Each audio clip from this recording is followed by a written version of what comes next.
The southern states of America were a volatile mission field in the 1870s. The Emancipation Proclamation had just been signed by Abraham Lincoln. Slavery had ended, and yet for African Americans, there was still a long way to go for equality in the basic essentials of life. The Ku Klux Klan was strong in many areas, and whenever a school for blacks opened, there was a strong chance that it would get torched. Whippings, shootings, and lynchings were still commonplace. Educational opportunities were limited, and schools were poorly equipped or non-existent at the time, and there were no Adventist churches south of the Mason-Dixon line. In 1865, just 2 years after the Emancipation Proclamation, and also 2 years after the Seventh-day Adventist Church was officially formed, Ellen White said that the church ought to begin work in the South. The first minister who came down here was named Elbert Lane, and he did some revival meetings in Edgefield Junction, Tennessee, that led to a church being formed in 1873. Churches would later start in Louisville, Nashville, Memphis, and New Orleans. In 1889, Charles M. Kinney became the first black ordained Seventh-day Adventist minister, and he organized a church in Bowling Green, Kentucky that Ellen White would later visit. Edson White would now become involved. After finally giving his life to Jesus at the age of 44, he now found purpose in this newly opened mission field. Writing to his mother, he said, "I have been thinking of going to Tennessee to work among the colored people."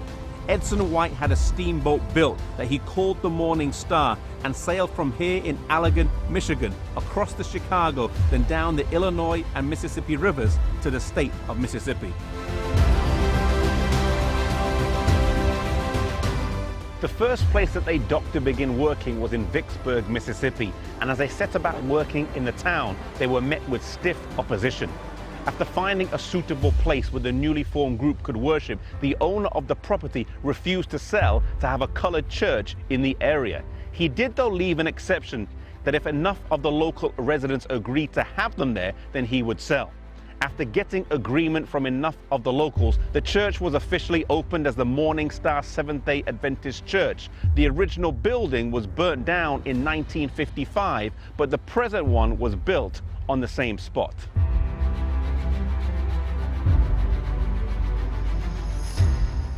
A school would also be opened in Vicksburg, and then further churches and schools would open in Yazoo City, Lintonia, Palo Alto. The work was moving forward, but it was not without trial.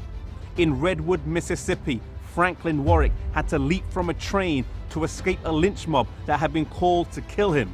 In Calver, Mississippi, M.V. Olin was whipped and his wife shot at because of their commitment to educate and evangelize the blacks in the South. Edson White established the Southern Missionary Society with the purpose of carrying the principles of Christian education to the people in the South. In 1898, the Gospel Herald magazine was launched, and the first 8 episodes were printed on the Morning Star. Later on, a health food company, a sanitarium, and a clinic would open, along with 28 mission schools by 1906 with 1,000 pupils. The idea of a missionary boat that could act as a school, meeting house, printing press, library, and training center was absolute genius. It could move around when tensions got too high, as it was a mobile missionary station. The work that the Morning Star did provided great impetus and pushed the work forward here in the South. From a wayward son who had no spiritual direction, Edson White would help lay a framework for a comprehensive work to take place here in the South that continues to this day. No people group is excluded from the Great Commission to take the gospel to all the world. May God grant us the creativity and the wisdom as we share this message, especially to those who have been ostracized and marginalized by whatever society we may live in.